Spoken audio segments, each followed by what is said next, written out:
ลุงจันทร์เพิ่นได้ไถ่ชีวิตเนาะน้องอ้นอ่าพยายามแห้วแล้วถูกบ่โดยมันเบิ่งคือถูกหลายมื้อแล้วเนาะลายมือและพยายามจน3 มื้อจนขามันนอนเข้าเนาะบ่แม่นนั่นคือแบบสไตล์กะลับนะอยู่พุ่นก็ยังจะมาเบิ่งแบบนี้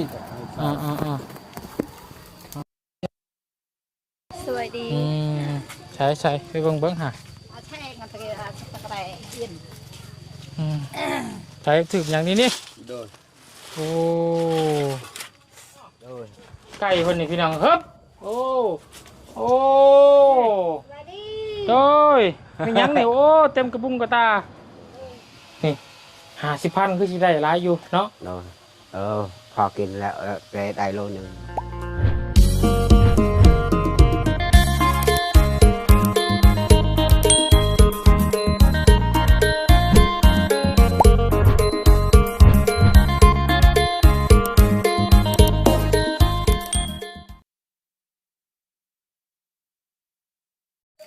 ลุงจันทร์เพิ่นได้ไถ่ชีวิตเนาะน้องอ้นพยายามแห้วแล้วถูกบ่โดยมันเบิ่งคือถูกหลายมื้อแล้วเนาะลายมือและพยายาม3 มื้อจนขามันนอนเข้าเนาะบ่แม่นนั่นคือแบบสไตล์กะลับนะอยู่พุ่นก็ยังจะมาเบิ่งแบบนี้สวัสดีใช่ไปเบิ่งหาแช่งกันตะเกียบตะไคร้เย็นใช่ถึกอย่างนี้นี่โดยโอ้ถือกรับตัวนี้บ่กะลับชื่อมาตัวนี้น่ะชื่อแม่ชื่อในน้ำเบียดอันนี้แหละที่ว่าพอน้องปูนาเพิ่นไปม้าเพิ่นไปถึกนะม้าไปถึกเราสิปลดม้าจากนี้ม้าไปครบแล้วบัดนี้สิไปซอยม้าไปครบซักแบบนี้เนาะมันลำบากนะเอาปล่อยเพิ่นไปหลายบาทนี่พี่น้องก็เป็นวิถีชีวิตของชาวบ้านเพิ่นนั่นแหละพี่น้องเนาะอยู่เฮ็ดเพื่อปากเพื่อท้องเนาะได้มากก็มาขายถึงตาลูก10 บาทนี่โอ้ยเอาเบิ่งนี่ก่อนเด้อโอ้อันนี้แหละถือเมื่อกี้นะทางอ้ายมันถือกันนี่บ่จังพอจังว่าขาเราอันนั้นเนาะพี่เนาะอยู่ได้หลายมื้อวาดซื่นนี่ก็เมื่อขายเวียดก็200,000ก็เดี๋ยวนี้แหละเวียดมันมากกินเนาะได้เรื่อยอยู่เนาะบ่แล้วก็ถึกแบบม่านนั่นแหละบ่มากก็ถึกฉลาดนกน้อยนกกระถึกบ่นี่น่ะถึกไปหาล้างแข้งล้างข้าวกับบาดนี่โอ้ยลงมาแต่ปล่อยอ้นพี่น้องเอ้ยเกือบพลาดเตอลงมาแต่ผู้มาพี่น้องเลยเนาะในระหว่างรอถ่าทางลุงจันได้เยี่ยมยามน้องท่าน้องไม้เนาะมาเบิ่งทางประตู7 ปีเขาก่อนเนาะโอ้มาบัดนี้ขยายเฮือนได้3 หลังเด้อพี่น้องเลยเพิ่มอีก2 หลังคา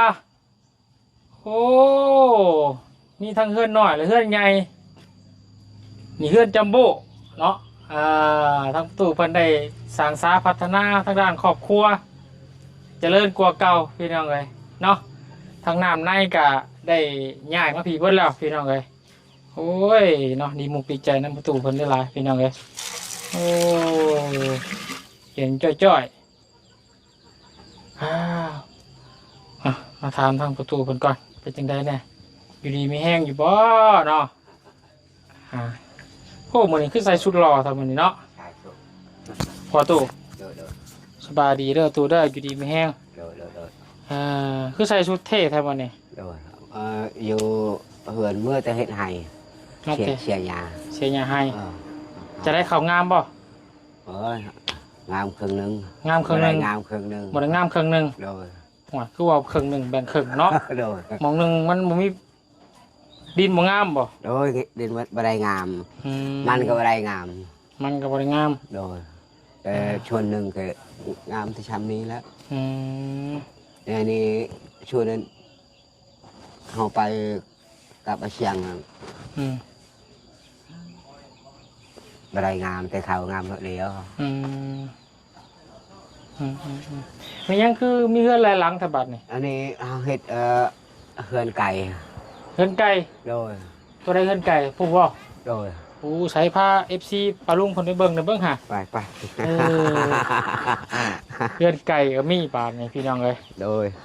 บัดนี้แล้วสิเที่ยวมาเฮือนประตูดุๆเนาะ โดย มากินต้มไก่ เฮ้บใส่ นี่เลย เฮ้บ อ้าวคืน ใส่ คืนเลย ขึ้นเลยบ่ โดย เข้ามาในเลยบ่ โดย โอ้เฮ้ยประตูนี่โอ้มีสองสั้นอีกเนาะ โดย ไก่คนนี้พี่น้องเฮ้บโอ้อ้าวยักมากตื่นเช้ามาเนาะ โดย ไก่คันปุ๊กแต่เช้าแล้วเนาะ โดย เพิ่นก็คันอยู่บ่ยังมื้อเช้าค่ะ ฮะ ไก่เพิ่นคันอยู่บ่ เอามันหาง มันห้องเนาะ โดยม้วนมันหาง ม่วนเนาะ โดย ถ้าว่าเพิ่นห้องยังมื้อเช้านี่แม่นลูกแล้วเนาะ โดย ลูกดึงเข่าเลยได้เนาะ โดย โอ้พี่น้องเอ้ยเนาะ โดย ทางอาเซียง โดย ซื้อมาให้เนาะ โดย เรื่องเก็ดเหล็กไก่เอาให้เพิ่นลึงเพิ่นยังจะคอยปล่อยเพิ่นเด้อ โดย ให้เพิ่นลึงอยู่เจ้าก่อน โดย พอเพิ่นออกแม่แพ้ลูกจังคอยปล่อยเพิ่น โดยอันนี้เขาจะตั้งก็มีลูกมีไก่เลย มีลูกมัน เห็ดอันนั้น เฮ็ดหั่ง เห็ดหังนั่น หั่งให้เพิ่นไข่ใส่ โดย เอ อันนี้มันอยู่ ให้เพิ่นอยู่นอน โอ้ย ผสมพันธุ์อยู่นี่ แล้วเรื่องเคยนี่เขาปลดหมดนี่เอาไปอยู่พุ่น ให้เพิ่นลึงเคยก่อนเนาะ โดย โอ้ยคักแล้วพี่น้องประตู7 ปีเพิ่นเนาะ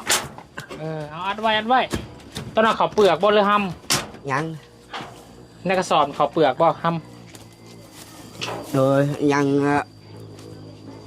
ครึ่งหนึ่งแล้ว โอ้ยเนาะถักแล้วเดินประตูได้ โดย ดีมุกดีใจได้ไหมล่ะอันนี้แมนเฮือนครัวเนาะ โดยในเฮือนครั เฮื ว อนครัวบอลหนึ่งเข่าหนึ่งน้ำไปหน่อยโอ้ยกำลังหนึ่งเข่าบ่นี่ โดยหมดข้าวแล้ว ห่วย หมดข้าวกิน เบิดเข่ากินแหละ โดย ข้าวสารกับบุมี่ หมดแล้ว โอ้โกยเฮ็ดจังได้สบายในตู้ โดย เฮ็ดจังได้บัดนี้เข่าเบิดกินแหละ หมดแล้วข้าว เบิดเข่าเลยเฮ็ดจังได้บัดนี้ เฮ้ยได้ไปทำงานด้วยมีข้าว ไปทำงาน โดย ทำงานหยังบัดนี้ตู้ เอาก็มีเชียร์ยาเข้าไป มันมีโมมันบ่มี ถ้าเพิ่นจ้างเพิ่นหยังไปเนาะ โอ้ยไปแล้ว รถเขากินมื้อนี้ซ้ำไทยหัวดเดียวนี่ โดยก็ไก่ก็บ่มีอาหาร อาหาร โดย ใช่บาทนี้พี่น้องเลยเขากินกระเบิดบาทให้เป็นกะทิเนาะให้ลูกชายแล้วไปหารับจ้างเฮ็ดเวียกเนาะ นี่ฮะลูกใหม่ว่ามีอาหารกินนะ ผู้ยายมันจะใช้ยายพี่ โดย โอ้พี่หาบต้องจ้อยมาสบายดี สวัสดี โอ้ยเป็นหยังนี่โอ้เต็มกระบุงกระตา กินอาหารมีแล้ว อาหารบ่อาหารแซ่บบ่ แซ่บ โอ้โกยใส่เบิ่งหาป้าอาบังพี่น้องเอ้ยเต็มกระตาโอ้เอามาขายบ่ แข่งอย่างเมื่อกิน เอามากิน โดย โอ้ได้หลายเนาะ โดย โอ้ได้ออกเฟืองน้ โดย ำได้พักมันต้นน้ โดย ำไปแกงกินผัวหนึ่งเข่าทาอยู่พี่น้องเลยใช่บ่กินโลดทุกเจ้ากินโลดเฮามีกินแล้ว มีอาหาร เออ กินแต่ผัก โด กิน ย แต่ไม้ นั่นแล้วเนาะพอได้กุมปากกุมท้องในครอบในครัวพี่น้องเลยเนาะ โด โด ย ย เป็นจังได้ซะบ่มีข้าวกินบ่มีเงินไปซื้อบ่สตุ โดยบ่มี ฮะ บ่มีเงิน บ่มีเงิน โดยกันมีนี่เฮาไปชื่ออยู่บ้านดอก ไปซื้อเธอหนึ่งจะไปซื้อบันดงเธอหนึ่งจะพันเขานี่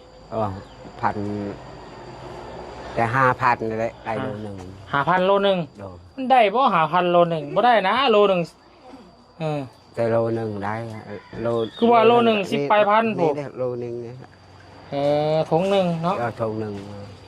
โลหนึ่ง13-14 พันผู้ใดข้าวสารมันเคย15ก็มี โดยนั่นแล้ว โอ้ยเนาะเรื่องสาบุญสิเบิ่งเงินเอาบุญก็ได้มีอยู่บ่เนาะว่าสิไปเสียค่าห้องแมลงยาดอกเนาะแมลงสินอนน้ำหนองสอน โดยเดี๋ยวเอาเงินไว้ให้เจ้าไปซื้อข้าวแล้วกันเด้อ โดย บุญก็บ่มีเงินคือกันเนาะ โดย นี่50,000คือสิได้หลายอยู่เนาะ โดยพอกินแล้วได้โลนึง บุญให้50,000 โดยสาธุ เอาไว้ซื้อข้าวเด้อ โดย โอ้ยเราก็เบิดข้าวกินแล้วพี่น้อยเป็นได้เนาะไปหาจ้างมีคนจ้างแล้วก็ได้ บ่มีคนจ้างอยู่บ้านนี่เขาทำหมดบ้านเฮานี่บ่มีเลยกันมีก็บ่ไปเอา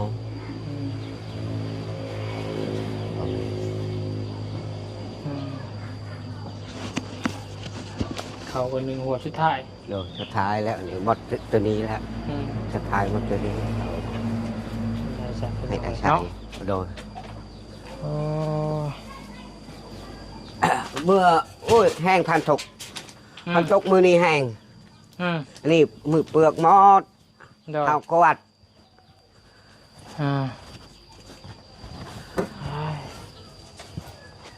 ล่างน้ำไม้บาดเลยเมียหามาแล้วพวกล่างโดยน้ำไม้ไผ่เนาะโดย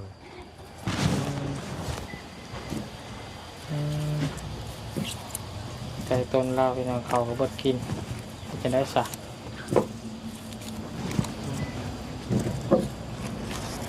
เพื่อนเราก็กักอยู่พี่น้องไว้เนาะทั้งเทพื้นเทท้องน้ำต่อหันเลยต้มกินบัดเนาะแกงกินเนาะโดยไม่น้ำมัน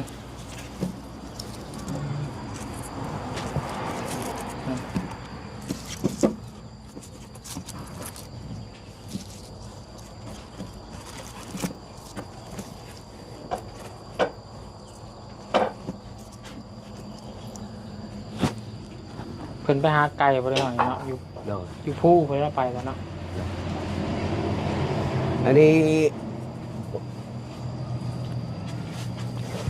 ฮอดประตูบ่ฮอดประตูบ่มียังฮอดเอาจะทำเจ้าวานนี้ทำเสียงไปเขาใช้ลูกเฮาเพิ่นจากมาปันไปเฮ็ดเวียกแล้วไปเฮ็ดเวียกอยู่ใช่พูนอยู่บ้านอะไรเจ้าเฮ็ดเวียกไอ้นั่นบ่จะไปอยู่พูนมันอะไรบ้านอะไรข่อยนี่บ่ไปเฮ็ดเฮือนนี่ได้อยู่บ้านอะไรเลยอะไรใหญ่อะไรใหญ่แต่ด้นหรอบ่เอ้าแต่ด้นแล้วเคยไปอยู่บ้านอะไรใหญ่นะเฮ็ดเฮือนน้องปลาเฮือนน้องปลานั้นแล้วเฮือนอยู่พุ่นแล้วทางเบาจันก็เฮ็ดซอยเพิ่นเคยเข้าไปอยู่เคยเข้าไปถ่ายคลิปอยู่เป็นหยังคือถามเฮาทำเจ้าบ่เคยไปหึงแล้วเจ้าบ่ได้ไปเฮือนเฮาทำก็ไปมันบ่ได้ไปเฮ็ดหยังหรอกเวียกลายบ่มันเฮ็ดแน่นั่นถามมาเฮาบ่โดยเจ้าบ่ได้มาที่เฮือนเฮาบ่เห็นช้ำนั่นเฮาไปพุ่นเวียกอยู่บ้านกี่ใหญ่เฮ็ดเฮือนให้เพิ่นเด้โดยแล้วก็บ้านสะแล้วบ้านสะแล้วเพื่อนอสร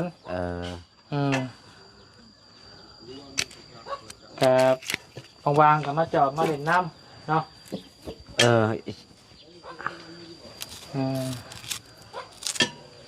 มีเวลากับมาหาจะมีแล้วมาเยี่ยมมายามเบิ่งเนาะกินแล้วนี่มากับเบิดข้าวกินแล้วพี่น้องผมก็ได้ซอยปัญหา10,000 กีบ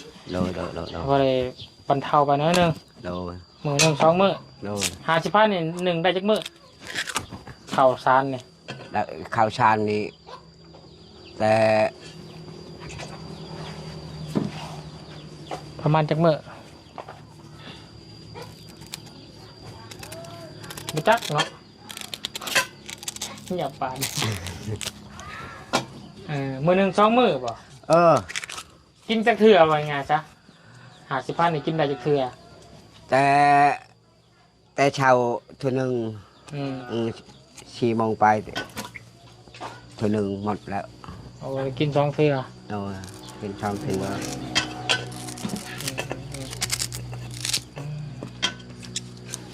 เอาใส่เนาะ เอาไปหาอยู่บ้านนี่ก็บ่ได้ช้ อืม ำเอาไปแต่เช้า อืม ไปโอ้ยเฮายอมแล้วว่ามีเกินมีไป อืม บ่มี อืม นั่นโอ้จะเอาไปบ้านอะไรเนาะ อืมบ่ฮอดบ่ได้ไปแล้วเดี๋ยวนี้ เออ บ่ได้ไปโดนแล้วบัดอะไรนะ โดนแล้วเนาะ ถ้าไปอยู่บ้านสกีใหญ่นี่ เออ เฮ็ดเฮือนให้ แม่เฒ่า แม่เฒ่าตาบอด ตาบอดเออ ผัวขาหัก แม่นละ จะนอนก็สิไปจอบเพิ่นอีกแล้วพี่น้องอะเนาะเพราะว่ากี่ว่าสิมื้อนี้ก็เลยเวียกยังบ่แล้วยังบ่ได้มื้อ โดย ซื้อปูนให้ทางสร้างเพิ่นสร้างเพิ่นสร้างปูนมาให้สร้างเพิ่นก่อผนักเนาะก็มื้อนี้จักหน่อยสิย่างสิแล่นไปเบิ่งเพิ่นอีกเทื่อหนึงพี่น้องเนาะมื้ออื่นพุ่นละเดินทาง เฮาทาบเรื่องเดียวเฮ็ดหน้าบ่ก็ได้เฮ็ดให้แบบเฮานี่ ขอเฮ็ดหน้า เฮ็ดหน้า อ่า โอ้สบายดอก เฮ็ดหน้า เฮ็ดหน้า เจ้าดำหน้าเป็นบ่ ดำนาก็โอ้ยเฮาได้เป็นบ่มาดำคอยๆได้ เกี่ยวเข่าเด้ เกี่ยวข้าวก็ได้ กินเข่าเด้ กินข้าวก็เอากินแบบเฮากินนี่แหละ เอาโอ้ยเนาะอืม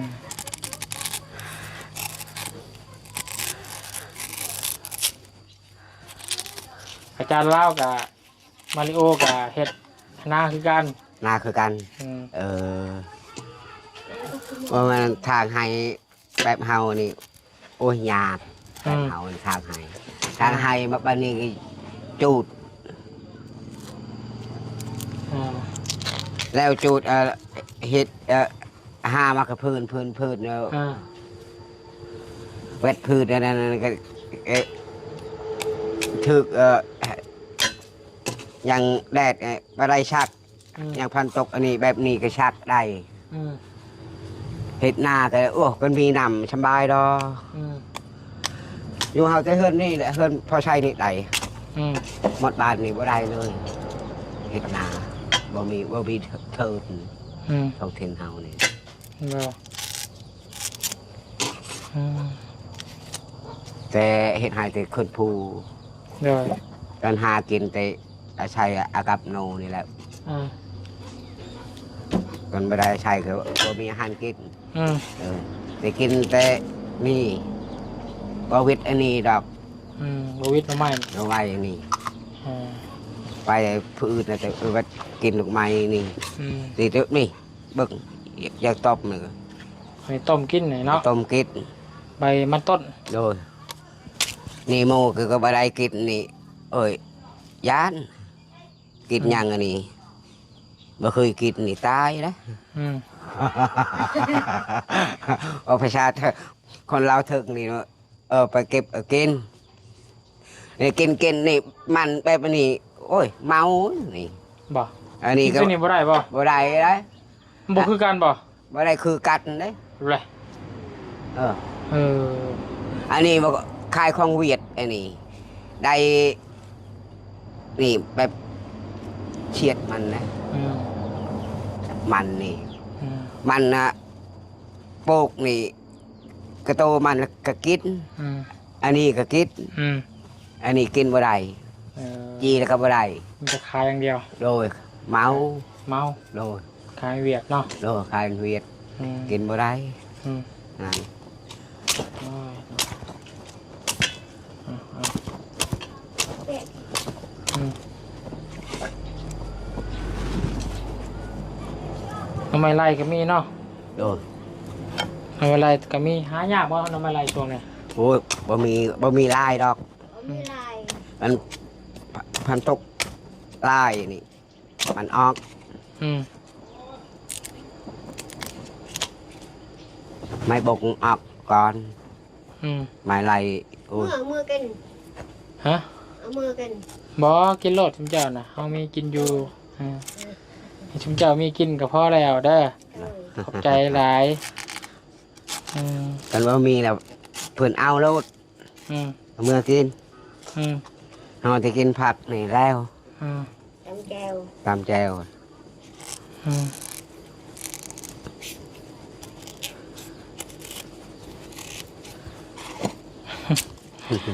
เฮ้ยเอาซะเนาะ โดย มาเยี่ยมมายามเนาะ โดย ทำข่าวกันเด้อ เอาขับใจ อืม ไปโชคไปมาน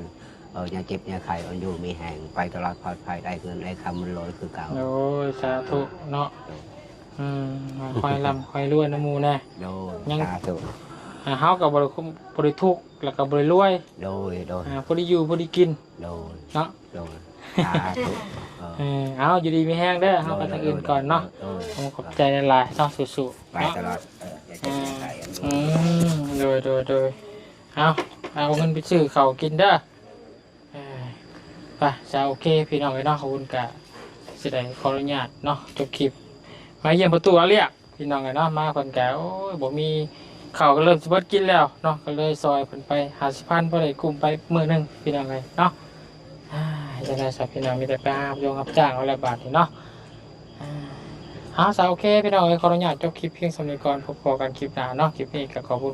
ขอบใจ FC ทุกท่านที่เข้ามาหาผสมเป็นกำลังใจกับพระบุญสารวันตลอดมาเนาะ